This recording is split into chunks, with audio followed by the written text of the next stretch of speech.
Micro Motor Madness. Scale down, drive big. Welcome back to episode 2 of our Jeep Wrangler build series. Last time we showed you the assembled Jeep Wrangler, and we did the overview of all the parts we will use for this build. In today's episode, I showed you in the first episode details like price and brand of each part, and we established an overall cost of the project. The link to the first episode is at the top right of the screen. Since then, I've made a few upgrades. You'll see the updated list of parts and prices scrolling on the screen now. The big change: I swapped out the Injora gearbox for a WD gearbox. Odd name, I know. But it lets me fit a more powerful 180 motor. Project cost has increased compared to the estimate in the previous episode. This cost is now at $290.98, including all parts. But excluding labor and body painting costs, that will follow in the next episode. This part's assembly was straightforward, especially with most components from Injora that fit together easily.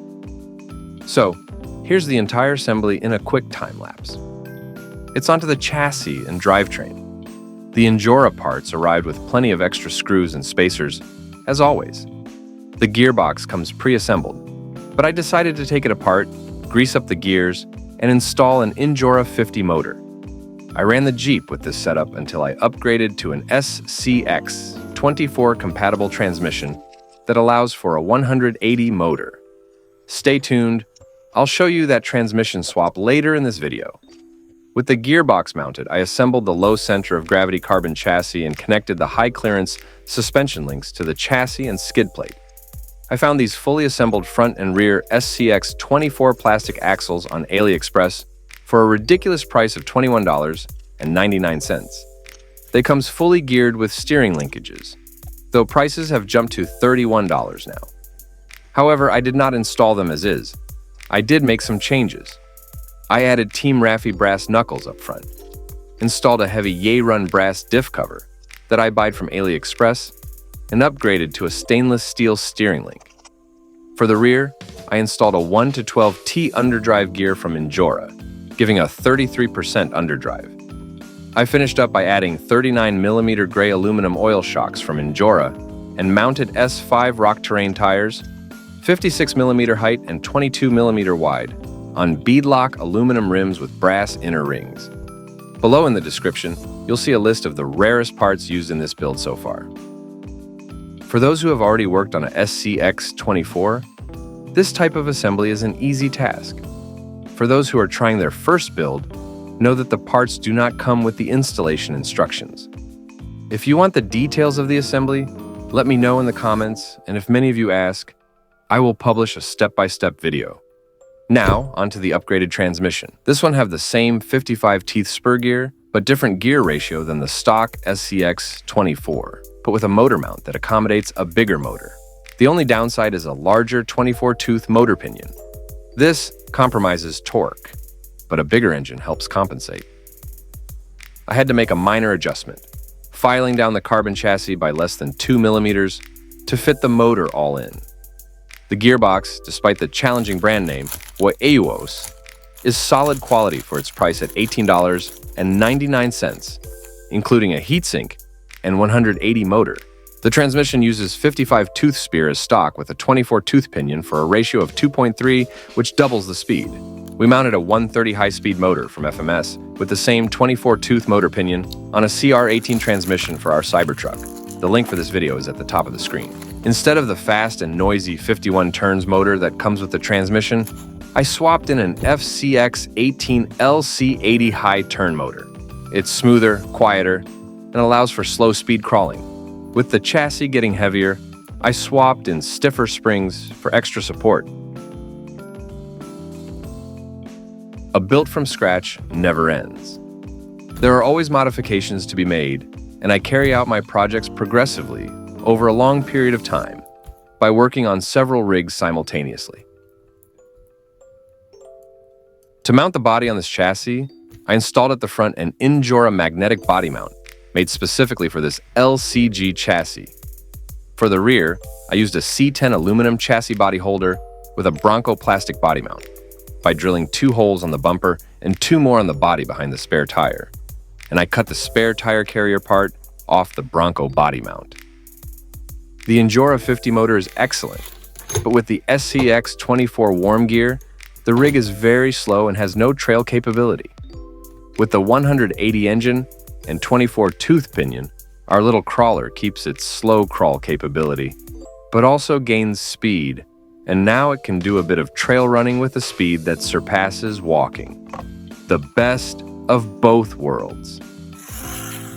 Look at this little beast, and you will understand what I mean by speed and trail capability. As you see, even with a 2.3 gear ratio, this rig still has decent slow crawl and plenty of torque, allowing it to handle very tall grass. It is completely buried in the grass, and it does not care. It continues. It traces its path.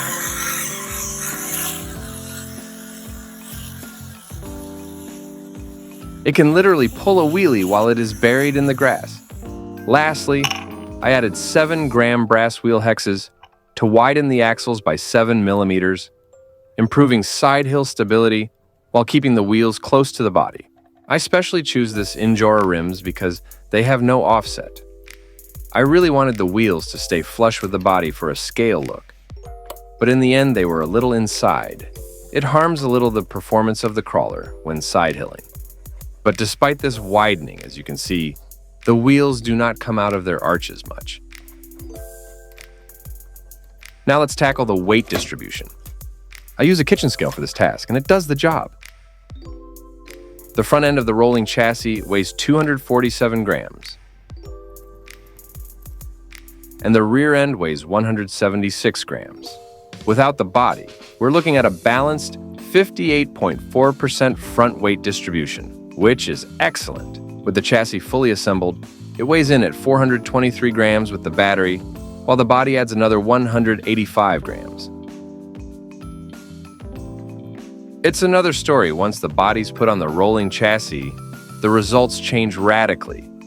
We get a weight of 293 grams for the front against 315 grams at the rear end. Once the body's on, it shifts to 52% at the rear, a setback for crawling.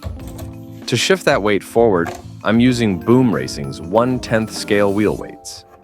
Each bag costs $6.50 and contains 20 pieces weighing around 6.5 grams each. I buy them from Asia Tees. I added 6.5 weights on the front for a total weight of 46 grams. I placed 2.5 weights on the front bumper in a DIY style using super glue. Finally, I glued 4 together with same glue before sticking them using a double adhesive tape in hidden available space on the battery plate. This mod allowed us to maintain the same weight at the rear while significantly increasing the weight at the front. As before, we have a weight of 315 grams at the rear axle.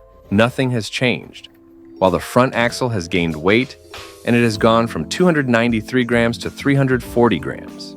This simple DIY project brought the weight distribution to 52% at the front, balancing things perfectly for crawling. Mission accomplished. We reached a total weight of 655 grams for this rig with the battery. With everything assembled, it's time to test. I built this indoor bench course, leaving a workspace in the center. I used dirt and rocks to get a natural look, and I glued everything together using wood glue. It's a small circuit, but it's very technical. I often use it when I'm making adjustments to shock absorbers or that kind of thing to quickly test on my bench and then go back to the settings right after. Find purchase links for some parts used in this video below in description. Our custom-designed mini crawler bench course is ideal for testing slow crawling capabilities, maneuverability, and obstacle handling. Running the chassis without the body lets us hear how the transmission and gears sound without echoes. Even with stiffer springs, the chassis flexes well and handles rocky terrain effectively. So far, I'm thrilled with the upgrades, and it feels stable and ready for bigger challenges. That's a wrap on episode 2 of our Jeep Wrangler RC build. If you enjoyed this in-depth look at the upgrades, subscribe for more RC content, and let me know in the comments what you think about the upgrades. See you in the next episode, detailing and painting the body. Thanks for watching this video. If you enjoyed what you saw and want to stay updated with all our upcoming content, don't forget to hit that subscribe button, give us a thumbs up, and ring the notification bell. This way, you'll be the first to know when we drop new videos.